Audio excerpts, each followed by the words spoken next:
What was kind of going through your mind through that last final frame and leading to all the increased scoring? Just being aggressive, tired of that zone, just try to make stuff happen. Tony, when you look at a player like Devonte Graham, he's out there with you and Kemba, and when he came in, he talked about how he'd watched Kemba playing.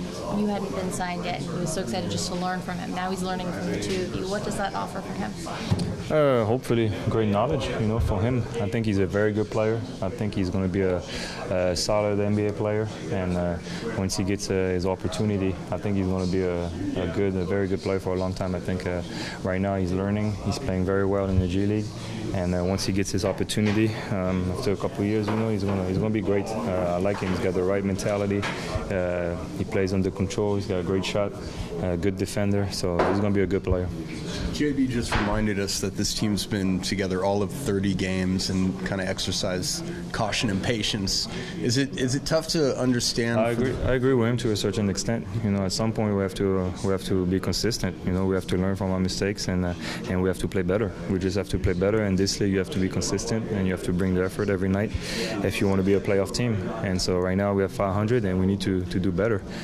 So to a certain extent, I agree with him because we are in a new system and stuff like that, but we have to learn fast and we have to get better. Even though you're getting wins, does it frustrate you sometimes that you guys are the team's getting wins? Is it frustrating that 20-point leads are dissipating into I'm just frustrating because I think we can do a lot better, and I think we can be way above 500, if we just play a little bit smarter and consistently. We need to be consistent.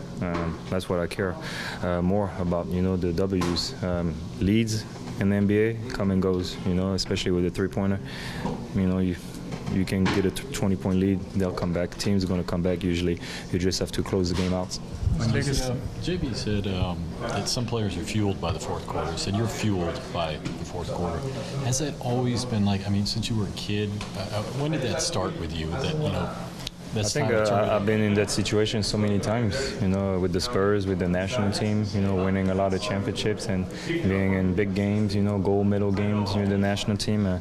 I just like the fourth quarter, and since I've been here, we talked a lot about they lost a lot of games, in the fourth quarter, not closing out games, and so I feel like I can definitely help in that area. Is that something that you feel taught, or is that just, like you said, just kind of through the experience?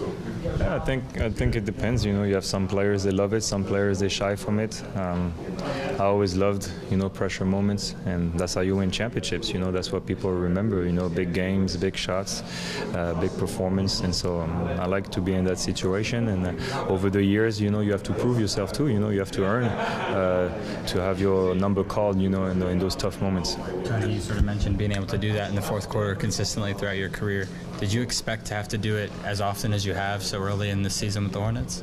I didn't know what to expect, to be honest, when I first arrived here, because I didn't know how we're going to play and stuff like that. But a lot of games this year in the fourth quarter, Kemba, they double Kemba, and Kemba has been trusting me, with creating and make stuff happen. And so it starts with trust. Like I say, you have to earn it. You have to earn it. Even if I proved it, over the years, every year is different, and you have to prove it all over again. I know you had a number of teammates when you were with the Spurs that you were with for a long time. How is your relationship with Kemba and how quickly it's developed? Is that comparable to anything you've experienced before in your career? It's been great, mutual respect, and I've always been a big fan of his game, and since I've been here, even more of the person he is off the court. And so he's been great, welcoming me. I think like 2 weeks ago, I compared him to Timmy, so unselfish, as a superstar in this league. He's very unselfish, and he wants to win. He wants to win, and so I'm the same way. I want to win. I care about the team, and that's how I was taught basketball, especially in the Spurs system. And Kemba is that type of player.